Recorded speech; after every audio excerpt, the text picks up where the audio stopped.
Somebody is sitting on a playable build of Grand Theft Auto 6 right now and is letting the internet vote on what he leaks next. 5 clips in 48 hours. A public poll, a bullet hole message spelling out his own name. This isn't a hack anymore. This is a hostage situation. 10 details from every single leak so far, counting down to the one clue that confirms this nightmare is nowhere near over. Number 10 is the moment everyone almost missed. Number 1 is the proof nobody can argue with. And before we count down, here's the context none of the earlier coverage of this leak had access to yet. We're now 5 leaks deep in 48 hours, not 2, and the pattern across all 5 tells a very different story than a simple data breach. This increasingly looks less like a hacker dumping a stolen folder and more like an operator managing a release schedule. And that distinction matters because everything from here on out has to be read through that lens. Every clip, every detail, every system we're about to walk through wasn't leaked by accident. It was chosen on purpose by someone who apparently has enough footage sitting in reserve to keep doing this for as long as he wants. Number 10. The 4th clip is called Junkies, and it's the darkest thing Cyberleek has released so far. It shows Jason attacking a police officer, stealing a motorcycle, driving it straight into a river, then attacking a group of homeless people under an overpass with a knife. Every other clip up to this point had been chaotic but almost playful. A basketball game, a road rage fight. This one is different in tone entirely, and it's the first real hint that Grand Theft Auto 6 is willing to let its protagonist do something genuinely dark, not just cartoonishly violent. Compare that tonal shift to how Rockstar handled Trevor in Grand Theft Auto 5, a character whose violence was disturbing specifically because the game refused to treat it as a joke. If Junkies is any indication, Grand Theft Auto 6 might be aiming for that same discomfort deliberately right from the earliest hours of the story. And it's not just tone that shifted in that clip either. The same footage shows Jason using a taser and a stolen motorcycle in the same sequence, along with a surrender option that pops up the moment police catch him, meaning getting caught isn't necessarily the end of an encounter, it's just a different branch of it. Number 9. The weapon wheel finally confirms something insiders had been guessing at for months. It splits into 2 separate categories, one labeled weapons and one labeled items, with Jason carrying a pistol and a hunting knife visible in the footage. That split matters more than it sounds. Previous Grand Theft Auto games dumped everything into one wheel, guns and gadgets together. Separating them suggests items are about to play a much bigger role in how you approach a mission, not just what you shoot with. Red Dead Redemption 2 made a similar shift years ago, separating tools from weapons in its own satchel system. And the fact that Rockstar appears to be carrying that philosophy into a modern-day setting suggests item management is becoming a core pillar of how this studio designs every game going forward, not just a period-specific mechanic tied to the Old West. The earlier basketball and driving clips back this up too. Jason's trunk shows a separate loadout option and a storage option reading 0 out of 4, which suggests weapons have to be physically retrieved from your vehicle before certain missions rather than pulled instantly from an invisible pocket dimension. Exactly the kind of friction Red Dead Redemption 2 built its own horse storage system around. Number 8. There's a consumable in the leaked footage called Zombix, and it comes with a catch nobody expected. It heals you, but a warning in the footage states that repeated use temporarily makes its effect on your health weaker. That's a diminishing return system built directly into a healing item, something almost no previous Grand Theft Auto game has bothered with. It punishes players for chugging health items back to back, which quietly signals a much more punishing, much more tactical approach to combat than anything in Grand Theft Auto 5, where you could hold down a button and heal to full without a second thought. If this system survives all the way to launch, healing becomes a resource you actually have to think about managing, not a button you mash whenever you're in trouble. It sits alongside another quiet HUD detail from the earliest leaked clip, a purple bar in the top left corner tracking something called a focus meter, which climbs slightly every time Jason scores a basket and may be tied to some kind of special ability, not unlike the Deadeye meter from Red Dead Redemption 2 that slows time during a shootout. Number 7. Somewhere in the middle of all this chaos, a much quieter detail slipped through. Jason approaching an NPC triggers contextual options labeled Greet and Taunt, and this appears completely separate from the combat prompts already spotted in earlier clips. That means Grand Theft Auto 6 isn't just building a fight system, it's building an entire social interaction layer for peaceful encounters too. The kind of small human touch that could make every random pedestrian on the street feel like an actual decision point instead of background noise. It's a small detail buried under 5 clips of car chases and basketball highlights, but small social systems like this one are usually the first things cut when a game is running behind schedule, which makes the fact that it survived into a build this advanced a genuinely encouraging sign. The same footage also shows a driver prompt offering the choice to warn or defuse before a confrontation even starts. Essentially, the greet or antagonize system from Red Dead Redemption 2, making its way into a modern setting, giving players a real choice about whether a random encounter turns violent at all. Number 6. The fifth and most recent leak wasn't even the leaker's own idea. Before dropping it, Cyberleek ran a public poll on their own website asking the community which footage they wanted to see next, offering choices like daytime driving, nighttime driving, motorcycle footage, and plane footage. Plane during the day won, and the fifth leak delivered exactly that. Think about what that actually means. This isn't someone panicking and dumping whatever they can grab before getting caught. This is someone running a content calendar, taking requests, and treating a hacked video game like a release schedule, and the wanted system spotted in that same batch of clips backs up just how deep this build actually goes. When Jason beats an NPC unconscious with a wrench during the driving clip, 2 out of 6 stars light up on the wanted meter, with 4 more stars visibly grayed out and waiting, all but confirming the return of a 6-star wanted level last seen in the original Vice City. Underneath those stars sit 3 separate icons, one for clothes, one for face, one for vehicle, suggesting police now track your appearance piece by piece rather than simply knowing your location the instant a crime is reported. Whatever you think of the ethics here, that's not the behavior of someone worried about getting caught.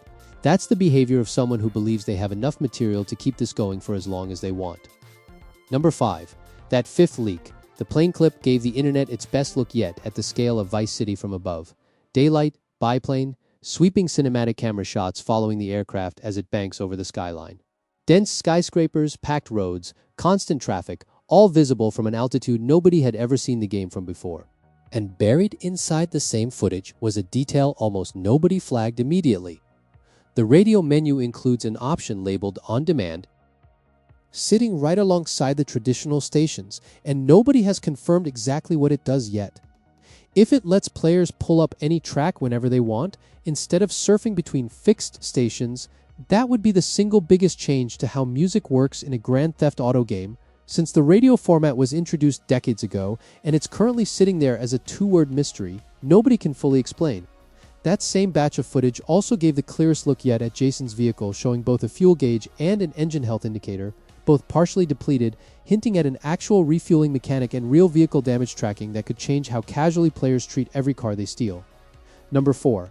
At the very end of that plane clip, Jason lands, walks up to a wall, and fires his weapon into it, the bullet holes spelling out the word Leek letter by letter, on camera, inside what is clearly active gameplay rather than a scripted cutscene.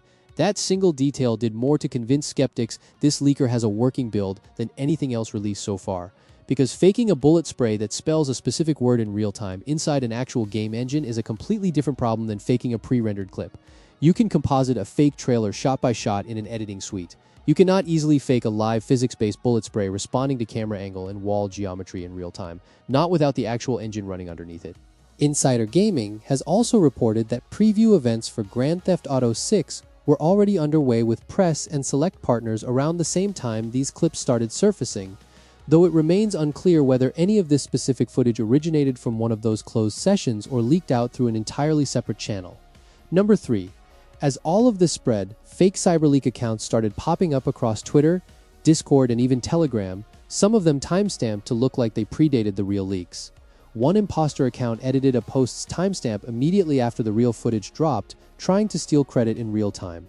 If you're hunting for this footage yourself, that's worth knowing before you trust any account claiming to be the original source, because the fakes are already outnumbering the real one. It's a strange kind of irony. A leak group built around exposing Rockstar's secrets is now dealing with its own identity theft problem. And there's no DMCA process in the world that's going to sort that out for them. The confusion doesn't stop at fake accounts either. Some of the leaked footage carries file metadata suggesting it dates back to late 2023, though several people tracking the leak closely have pointed out that metadata can reflect a file type's build date rather than the actual recording date, meaning even figuring out how old this build really is has turned into its own separate mystery running parallel to everything else. Number 2. A consumer protection group called Stop Killing Games has now publicly condemned the leaks entirely, refusing to treat Cyberleek as any kind of ally to gamers despite the group's own manifesto framing itself as a fight for consumer rights.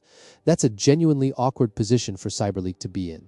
They're leaking stolen material while claiming to protect players, and the actual player advocacy groups are the ones telling them to stop. Think about how rare that alignment is.